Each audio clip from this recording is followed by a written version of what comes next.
Depois que o Jorge Gracie começou a fazer isso, fazer uma onda, os irmãos, o Gastãozinho também, o tio Oswaldo também, mas o Oswaldo morreu cedo, foi para Belo Horizonte, morreu de tifo lá, com parece 30 e poucos anos ainda.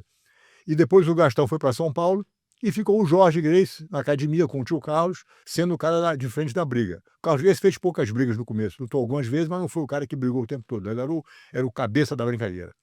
Conclusão.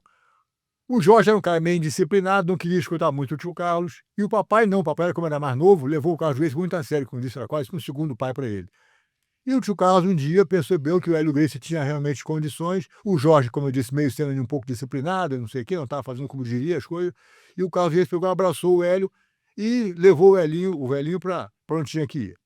O papai foi o cara que realmente, quando começou a se envolver com o jiu-jitsu, aprendendo um pouco com os irmãos, treinando pequenininho, então aquela conversa toda, inicialmente o médico mandou ele parar de treinar porque ele tinha vertigem, tinha desmaios, aquela história toda. Então ele ficou muito tempo sem poder fazer jiu-jitsu. Eventualmente, aprendeu um pouco com os irmãos e um belo dia, quando o tio Carlos não estava presente para dar uma aula, o aluno veio, o doutor Mário Branco, que era diretor do Banco do Brasil na época, veio tomar uma aula com o tio Carlos, não tinha ninguém em casa e o papai se ofereceu a dar aula para o cara, 16 anos de idade na época. Deu aula para o doutor Mário Branco, quando o tio Carlos chegou se desculpando pelo atraso, ele falou: "Olha, eu tomei aula com o teu irmão Hélio e gostei, aliás eu queria ser aluno dele daqui para frente".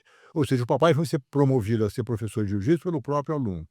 O que o velhinho percebeu rapidamente é que os movimentos que ele havia decorado assistindo os irmãos treinando jiu-jitsu e praticando um pouco com eles, requeriam uma certa habilidade física e força que ele não tinha. Então ele começou a modificar alguns desses movimentos, dando mais ênfase aos movimentos mais naturais do corpo, uma alavanca melhor, um movimento mais curto, entendeu? Para que ele pudesse ter eficiência do negócio, foi aplicando para ele. E essa modificação que ele fez foi que deu origem ao que a gente chamou de jiu-jitsu Gracie, jiu-jitsu brasileiro, se quiser. E esse negócio foi crescendo cada vez mais, e como não é uma briga de luta, é uma luta, você não pode ficar na teoria, você tem que ir para o ringue e mostrar. Então o papai foi o cara que realmente foi lá para o ringue e chegou a um ponto de querer mostrar esse negócio para todo mundo, sob a orientação do tio Carlos, claro, que pensava no marketing, em toda a criação filosófica do negócio, foi orientando nesse sentido, e o negócio foi crescendo cada vez mais e tornou-se uma arte muito popular no Brasil. E esse recorde de jornais que você disse que eu tenho, que é verdade, foi que o papai teve o cuidado, a pachorra, a paciência de recortar milhares de jornais, de recorte de jornais, que os jornais, eles nem existem mais, era Correio da Manhã, era à noite, Jornal dos Esportes, quer dizer, uma de coisa que não existe mais hoje em dia. O velhinho recortava tudo, guardava tudo, e eu tenho milhares de recortes guardados comigo até hoje, que estão no Museu Gracie. Aliás, quando a pessoa quiser conhecer isso, tem que visitar o museugracie.com.br, porque você vai ver a opção de história contada, os recortes de jornais que ele guardou. Aquilo ali é só uma gota d'água, viu? Eu tenho muito mais do que aquilo. Muito bem. graciemuseum.com ou então museugracie.com.br, para quem quiser conhecer um pouco mais dessa história a fundo.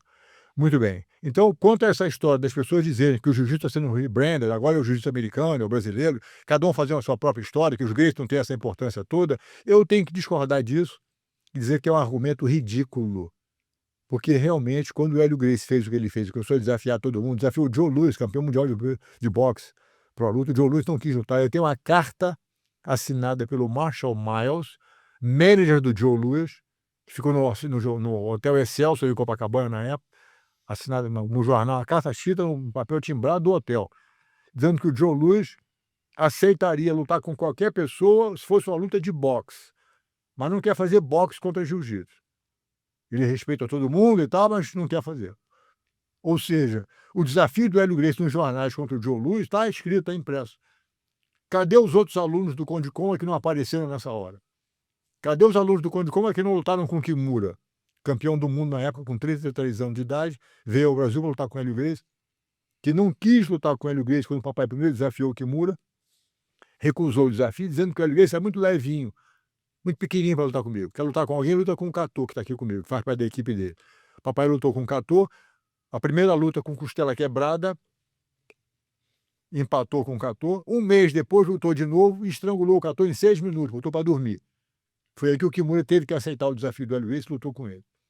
Primeira vez na história que o Campeonato Mundial de Jiu-Jitsu foi disputado fora do Japão pelo título, foi no Maracanãzão, no Rio de Janeiro, tiraram um do gol do Maracanã, e o papai lutou com o Kimura no Maracanã. Quer dizer, porque não foi os gays que fizeram, não fizeram nada. Claro que não fizeram nada. Cadê os que tinham que ter feito? Não tinha ninguém. E quais eram as regras, Rorion, para... Era regra de jiu-jitsu esportivo, não era vale tudo, não. Mas não tinha ponto, entendeu? Era Finalização. 10 minutos, exato. E o papai, o tio Carlos, inclusive, comentou com o papai, o tio Carlos era o manager do meu pai.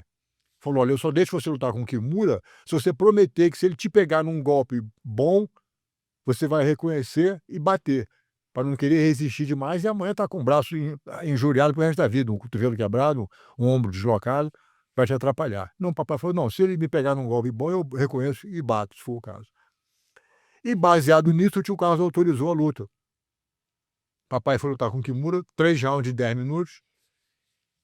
E, aliás, quando eles estavam entrando no ringue, viu, subindo o gramado do Maracanã, quando eles montaram um tablado ali em cima, botaram a lona, quando eles estavam chegando para entrar no gramado, o Kimura, através do intérprete, pergunta a ele se ele vai bater quando eu pegar ele numa finalização.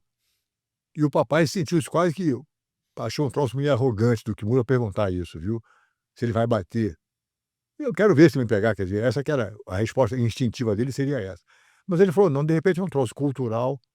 Se ele pegar um golpe bom, eu vou bater, diz o papai pro Kimura, que era 30 e tantos quilos mais pesado que ele. Aí o papai perguntou: por que ele está perguntando isso? O papai perguntou ao intérprete: por que o Kimura quer saber disso? Aí o intérprete falou: olha, porque ele não gosta de dormir na noite depois da luta, lembrando do som de ossos partidos. Ou seja, se você não for bater, ele vai quebrar. Ele quer só saber se você quer que ele dê tempo de você bater ou não. Não, tá certo. Se ele pegar no robô, eu vou bater. Ou seja, o Kimura não fez isso para ser arrogante. Ele perguntou porque era um bom esportista e queria saber se você vai bater ou não vai bater quando eu te pegar. Ele tinha certeza que ia pegar o papai, que era verdade. O papai não tinha a menor pretensão de ganhar do Kimura, viu? Ele declarou isso várias vezes. Eu tenho entrevista dele dizendo que eu não tenho a menor pretensão de ganhar do Kimura. Eu sei que o Kimura vai ganhar. Agora, eu, como professor de jiu-jitsu, como pesquisador da arte, eu quero saber o que o Kimura vai fazer que eu não conheça. Razão pela qual ele não podia botar um aluno dele grande para lutar com o Kimura. Tinha que ser ele. Ele queria sentir na pele essa experiência. Então, ele lutou com o Kimura e realmente foi uma luta impressionante. O Kimura estava tão confiante da vitória que ele declarou na época, nos jornais, que se o Hélio Gracie durasse 3 minutos, ele devia ser considerado vencedor. 3 minutos. Então a luta começou e aos 3 minutos tinham 50 mil brasileiros do Maracanã gritando: já ganhou, já ganhou, já ganhou. É claro que o juiz não parou a luta, deixou continuar. Mas o Kimura não conseguiu ganhar o papai em 3 minutos. A luta continuou. Aliás, no decorrer da luta, viu, teve uma hora que o Kimura estava com o papai na gravata de lado, que ele fazia muito bem, ele pegava uma gravata de lado do pescoço do cara e botava o tórax no peito da pessoa que está embaixo. E espremeu o papai com tanta força, viu? Uma pressão enorme no peito dele. E de repente ele, Kimura, soltou a gravata e perguntou: você está bem? O papai fez assim, botou a mão no rosto e botou e sentiu sangue saindo do ouvido dele por causa da pressão no tórax que ele estava sentindo. Mas como não tinha nada quebrado, ele falou: ok, o Kimura pegou ele de novo e continuou espremendo o pescoço dele. Eventualmente o velhinho escapou daquele movimento e caiu uma outra posição na qual o Kimura estava com a perna cruzada através do tórax dele, como se fosse assim um cinto de bandoleiro, aquele cinto que ele é atravessado assim, a faixa de presidente, aquela que fica atravessada do ombro até a cintura. Ele com a perna cruzada aqui embaixo, começou a espremer o peito do papai com a perna. E espremeu com tanta força, viu, que o velhinho não conseguia encher o pulmão de ar, ele não conseguia inspirar. A pressão era tanta, o papai começou a pensar: puxa, eu prometi ao Carlos que se o Kimura me pegasse num golpe bom, eu ia bater. E esse é um golpe altamente eficiente, eu não estou conseguindo respirar, mas não é um golpe técnico. Se a perna estivesse no pescoço dele, seria um estrangulamento de perna correto, ele teria que bater. Mas como estava no peito, o velhinho falou: puxa vida, isso aqui não é um golpe técnico, é um golpe de força. E conhecendo ele, eu sei que ele não ia conseguir viver com o fato de ter perdido de uma espremida do Kimura, ele não ia aguentar isso. Então, enquanto ele estava decidindo se devia bater ou não, porque não conseguia respirar, ele perdeu a consciência e desmaiou. Literalmente apagou. O Kimura deve ter cansado de apertar e não ter tido o resultado que ele queria ter tido.